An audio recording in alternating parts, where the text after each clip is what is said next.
Mr. Peter Hayne. Speaker, although I support this motion authorising military strikes on ISIL in Iraq, and although I fully support my party leader's caution over extending it to Syria without UN backing, the blunt truth is that simply allowing ISIL to retreat across an invisible border to them, which they control, into Syria and regroup is no answer.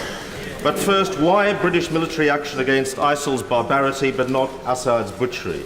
And anyway, shouldn't the haunting, ill-fated legacy of invading Iraq instruct us to stay well clear?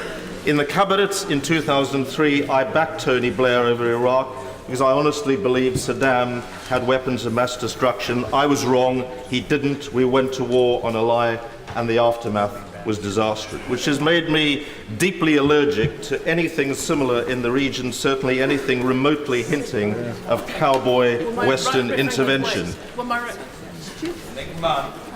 Doesn't my right honourable friend also accept that the intervention in 2003 was welcomed by a lot of the people of Iraq, and in particular the Kurds? I agree absolutely with my honourable friend.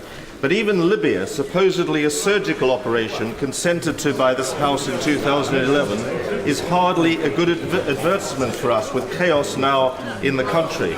In the Syrian... Yes, of course. The right honourable gentleman, and in supporting the motion, as indeed I think broadly we are across the House, is one of the lessons from the 2003 intervention in Iraq that we should have designed in the reconstruction of Iraq as a democratic state from the outset, rather than leaving it until after we'd achieved some military effect.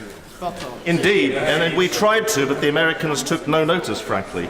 In the Syrian horror from which ISIL has sprung, of course Assad's forces have unleashed waves of terror, but his jihadist opponents too have committed terrible atrocities. That's the context which has given birth to ISIL, not because this House prevented the Prime Minister from armouring moderate rebels in the Free Syrian Army. Had the Prime Minister got his way last August, where might those British arms have ended up? Probably with ISIL.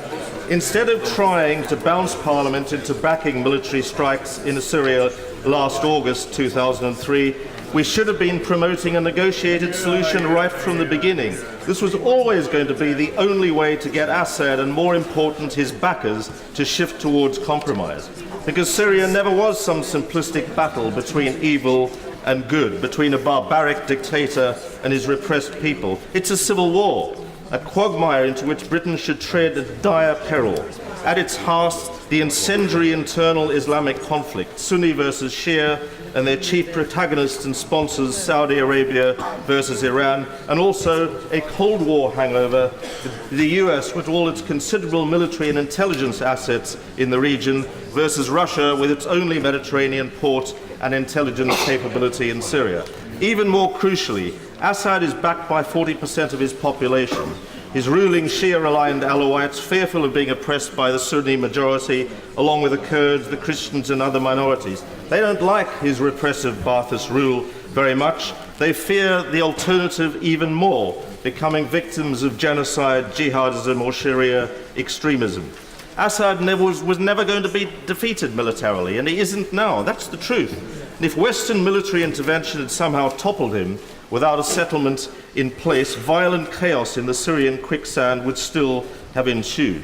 The Arab League envoy Lakhdar Brahimi, along with the UN, set out a political solution which should always have been the imperative. And that means negotiating with Assad's regime and with the Russians and Iranians standing behind him. Our failure to undertake this is a major reason why the civil war, in my view, has been so prolonged and why ISIL has been allowed to flourish.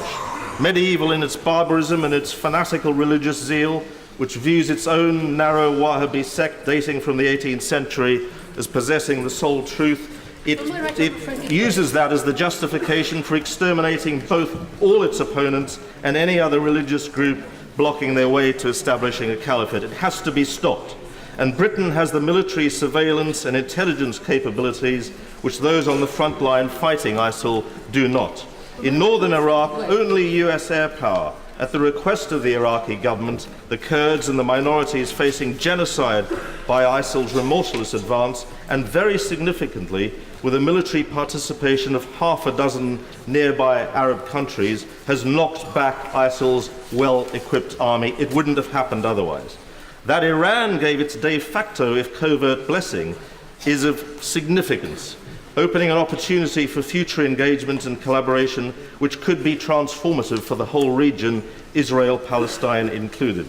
Britain should also help local Iraqi and Kurdish forces fighting ISIL with airstrikes, drones, military equipment and other support, but not with troops on the ground. Countries in the region have to take ownership of this battle because ISIL threatens them all. But the elephant in the room for me remains Syria. ISIL will never be defeated if it is constantly allowed to regroup from its Syrian bases. Without either UN or Syrian government authorization, airstrikes in Syria may be illegal, although there could well be justification under international law for such strikes, even without UN agreement. And UN authority for airstrikes in Syria won't be granted without Assad and Putin's agreement, maybe President Rouhani's too. That's very difficult, to many very distasteful, but very necessary, because what is the alternative? Although Syria's Russian-supplied air defenses have been hit by the fighting, they're quite sophisticated. Even the US had to pre-inform Damascus about the timing and location of its airstrikes this past week or so. Yet engaging doesn't mean befriending, rather akin to Churchill in 1941, who said, if Hitler invaded hell, he told his private secretary, is Germany ready to invade Stalin's Russia? I would at least have made a favourable reference to the devil in the House of Commons. Handled sensitively, this could be an opportunity, and I urge the Prime Minister to take it, to kickstart a proper Syrian peace process and to diffuse the long-standing, deep and inflammatory divisions amongst Muslims in the Middle East.